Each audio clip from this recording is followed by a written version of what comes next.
Damn, Will, how you fumble twice? Stop all that nervous laughter. And I know some people can't help it, but yikes.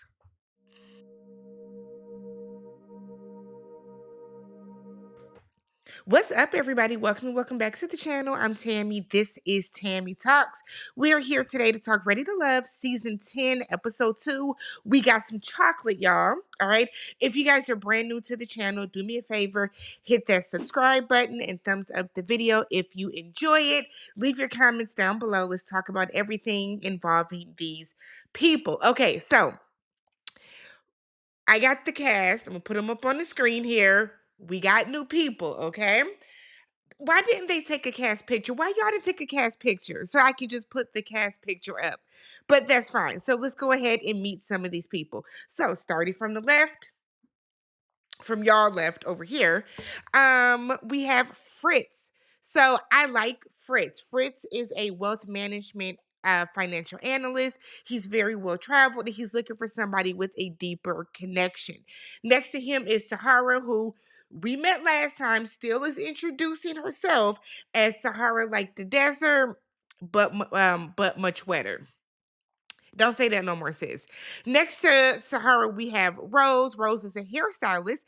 And I really like that Rose came in and introduced herself to everybody, man or woman. She didn't come in and bypass the ladies, see them as competition or whatever. She introduced herself to everyone. I thought it was very classy of her. It made her seem very, very personable. So I really, really like that. Next to Rose is Cam. Cam is a firefighter. Coley asked him a bunch of like stupid stereotypical questions about like firefighter stuff that we would see in cartoons as kids. Didn't like that at all, and you can tell he didn't like it either. Sitting down in the like salmon color or like rust color suit is Khalil. Khalil connects with Rocky right away because they are from the same area. He has like a family business. I think it's like a roofing company. So I like Khalil. I really like him a lot. He seems like a really, really sweet guy. Sitting down next to him with the blonde hair is Rocky. She is a medical quality assurance specialist, and she says she wants a man with facial hair. Facts. I feel you, sis. I think men should have facial hair as well. On the other side of the screen, we have Cisco. Cisco works for the housing authority. Cisco was so hot. He was sweating profusely and kept taking off his shirt. Above him, we have Will. Y'all remember, we know Will from last time. Next to Will is Shanice, whose makeup was casket sharp. Shanice talks a lot about her businesses. She's a serial entrepreneur. I think when she relaxes a little more, she'll do fine because I do like Shanice. Below Shanice is Tay, who reminds me of Angela Simmons because they talk with their top four teeth. I like Tay. Everybody likes Tay, apparently there, but she seems cool. She seems like a sweetheart. You can tell Tay came in with a good head on her shoulders. She doesn't seem like she's there for TV. She is a nurse. I know I'm gonna mess up this word. Anesthesis or something. Basically, I looked it up. She's a nurse that helps administer anesthesia, right? So she be up in the surgery, in the operating rooms. Let me see. I looked it up so I can make sure I get it correct because I knew I wouldn't be able to pronounce it. So she's basically a CRNA, which is a certified registered nurse anesthesis. Y'all know what I'm trying to say. So, like I said, she works with surgeons, anesthesiologists, and other healthcare professionals. Um, Doing all that type of stuff. So shout out to her. Shout out to her for that. She has made a point to say that because she has been in school for so long and work, her job is very demanding. It has kind of gotten in the way of her dating. Up at the top, we have Hussein, who I didn't catch what he did, but I think he's like an interior, or he does some type of interior design. And then next to him is Coley, who is a flight attendant and said that men are intimidated by her. She did not say why, not that I caught, but she feels that men are intimidated by her. So everybody is kind of mingling and stuff. Will shows up. So Will and Sahara show up kind of last because, you know, y'all done did this before. So Will comes in and he said that he's not looking for a serious woman. And if you are a very serious woman that has a problem with a man laughing and joking and doing all of that type of stuff, that is not going to work with y'all. Here's the thing though, Will, it's not a matter of not wanting of a woman not wanting a man that's gonna laugh. It's that you play around too much. Because Will, I think, is a good looking guy. He's handsome. He seemed like he has a good personality, but you did way too much playing around and joking and laughing and just not taking things serious or conversation serious at the last mixer. And that's why you're here now, because of stuff that you did, right? Sahara comes in and she said that she is still, you know, telling people her name is like the desert and she's wet or whatever. Don't do that no more. don't don't do that. So we then see Tommy. Tommy comes out and once again lets everybody know one man and one woman are going home tonight. So play your cards right. So let's get into some of these conversations. So we have Rose and Hussein. So we find out that Hussein played basketball in college and high school, but his passion is like interior design. So that's what he's doing. Rose, even though Rose is a hairstylist, apparently dibbles and dabbles in some interior design as well herself. So they're showing each other pictures, they're bonding over that. I loved it. We then get Francisco and Shanice. Shanice is like, look, I like men that are Puerto Rican with that Dominican look as well. I said, oh, it was just something about the way that she said it. If that's your preference, that's your preference. But the way that she said it was, so she asked him, because he took his shirt off. So Shanice is asking him, would his shirt have come off if he had a dad bod? And Francisco said, yeah, it would have because I'm hot. Okay. So we saw earlier in the episode, he was saying how even though he works in the housing authority, his passion is kids and like helping kids, teaching kids. He talks about how he went through a bad breakup. After that breakup, he started to focus more on himself. A part of that focusing on himself was him getting more into physical fitness, and he feels that he is at his best when he does that. We then pan over to Will and Coley, and they have a wild conversation about how you can't tell if a man is a man or a woman is a man or whatever. And then Will is like, we need to stop before somebody gets canceled. Now, before y'all just sound stupid. Coley is very ditzy.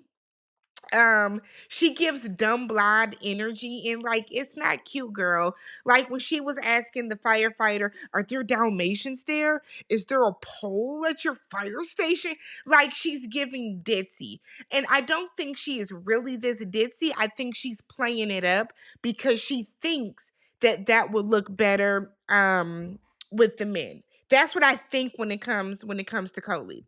So we then see Fritz, okay? So Fritz tells Tay that she is like a fan favorite amongst the guys. So he's like, I shouldn't even be telling you this, but yeah. So they're talking and they have a really good conversation. I think they're cute together. And he lets her know that next week he was supposed to be in Panama for his birthday, but he decided to just write it off because he feels that he might gain something more valuable or just he might just have a better experience going through this than going on another trip because he said he's seen sunrises and sunsets and beautiful views and he's done it by himself, so he's looking for somebody that he can show that to. He makes a point to tell us in the confessional that he's not one of those alpha men that leads with sex. He said we got time to have sex on balconies and cruise ships and all that type of stuff in the future. Tay likes the fact that he's well traveled. They both seem to have they both seem to be making good money for themselves. They both seem to have great personalities. I hope they link up and go out on at least one date. We then see Khalil and Rocky. So they're talking about tattoos. They both are very tatted. And Khalil is saying that his sleeve is dedicated to his brother who unfortunately took his own life. And he's saying how like that situation just kind of forced him or made him realize that he has a lot of love to give and he wants to spend his life with somebody. So that's kind of why he's there. They have a lot in common. Um Rocky seems cool. I don't know if her hair turned on her in the heat, but I just wanted her to like do something, like just do something else with it. But I like Rocky. Rocky has a really, really, really good personality. We then see Shanice and Cam. So Cam wasn't feeling how she kept talking about work. She was like, I got this business and this business, I do this, this, and that. And he's like, okay, do you make time to date? And she was like, well, I don't want my time wasted. I don't have time for this shenanigans. Word to Joseline Hernandez. But she's like, I don't have time for the shenanigans. Because if you shenan once, you're shenan again. And Shanice don't have time for that. We then get Tay and Cisco. All right. Let me put them back on the screen for y'all real quick. Tay and Cisco. So they're having a conversation, and Tay lets Francisco know that her last relationship was a year ago. Now she tells us in the confessional that it was because her dude cheated on her and then lied and then got caught and all this other type of stuff. Cisco said his was a few years ago. I think he said 4 to 5. And he said that it came on the heels of his partner at the time, his girlfriend at the time, just being very insecure. So it would be like, why you getting a haircut? That type of stuff. Cisco, what did you do to get her to that point? Because let's not sit up here and act like something didn't happen for her to flip and become insecure in that manner. I'm not saying that it's always the man's fault, but a lot of times, whatever men phrase it the way that Cisco did, you did something. You did something. So he admits that he cheated in the past. And while Tay's last relationship ended because of cheating, she said that she's not going to write him off because of that. She applauds him for being honest about it. I mean, I guess, girl, seems like a red flag to me, but sure. Cisco said, look, the cheating happened when I was younger. I'm at a point in my life now that, if I get involved with you, I'm just, or, whoever I'm involved with, I'm going to let everybody else know, out of respect for me and mine, no communication. I said, okay. Something about Cisco is giving F boy. It just is. That's me. And then I put in my notes, Tay reminds me of Angela Simmons because she does. She does. So we then get Rose and Cam. So they're talking about kids and family. And Cam is like, I got baby fever. He's 33. He's now starting to want kids and want the white picket fence and the family and all that type of stuff. So he was raised in a very religious household, but he didn't follow what his parents wanted. So it's a little bit of tension between him and his family.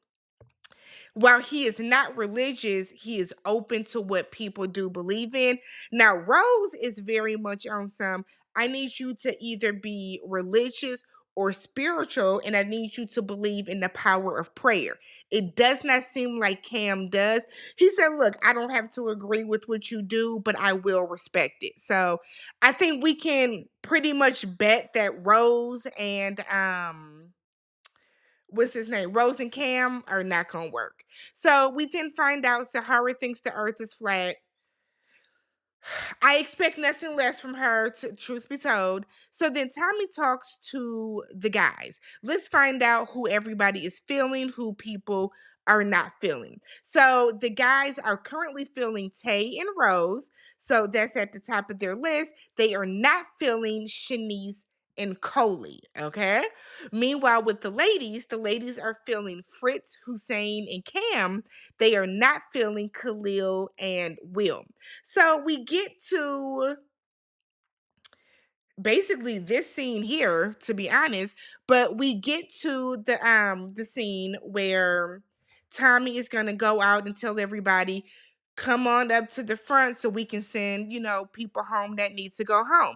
What I thought was interesting and a bit tacky is the fact that Tommy didn't make people stand up. Like, why was everybody just sitting real cash? I didn't like that. I think it looked bad, but it I don't know. Something about it was just very sloppy. I didn't like it. So basically, Khalil and Will are the two men that are in the bottom. So Tommy tells Will the ladies get a homie vibe from you, okay? They're not getting, relationship, romantic vibes. Khalil, the ladies feel like they just didn't get enough of your time. Now, Khalil says in his confessional that, damn, I did talk to Rocky for a good portion and I just didn't get a chance to talk to all the ladies. So he knows what he needs to do to course correct. And, I feel like he'll make the proper necessary adjustments next time. So Will gets sent home again, and I'm like, damn, Will. So Tommy is like, Will, come on up here. Will got sent home last night for the same reason. But he dusted himself up and swallowed his pride, and he came on back, but there are no third chances. Bye, Will. I said, damn, Tommy. For one time, he did not have to say that he got sent home like that before. I just felt like, Tommy, why you embarrass that man like that? That was so unnecessary to me. So unnecessary. So then we get to the ladies, and Tommy calls, tells, because nobody came to the front, but Coley and Shanice were in the bottom two. So for Coley, the men said that it was tough to have a conversation with her, and that she has her walls up. Now, Coley is like, well, if there's a wall up, then there's a door, so walk through it. No, ma'am. They saying that you was talking about a lot of stupid shit. That's what they were saying in a very nice way. You need to course correct, Coley. Drop the ditzy act because you're not ditzy. And you can tell that it's just something that you're putting on. Shanice, the men think her conversations were too professional. We're here for personal reasons, not professional. So Coley gets sent home. And I was like, damn, really? Really? That kind of shocked me. So Tommy then said, Coley, what if I told you? Okay. What if I gave you the same deal that I gave Will about a second chance? Coley said, don't waste my fucking time. I said, oh, the ditzy girl act is gone now, ain't it? Okay, girl. Like, okay. So Tommy said, look, there are 8 more singles you have not met. Meaning there are 4 more men over there that you haven't met. So then Coley thinks about it and it's like, okay, I'll stay, whatever the case. And I was like, okay. But that was the end of it. Very quick. I feel like there wasn't too much to talk about. We finally get into like the meat of stuff next week because the two groups are going to meet. So everybody is going to finally meet. We can start to see some connections solidify more and all that type of stuff. So do me a favor. If you haven't already, subscribe to the channel. Thumbs up the video. Leave your comments down below. How did you feel about this episode? How do you feel about all the singles that we have met so far? And I will catch you guys in the next one. Peace.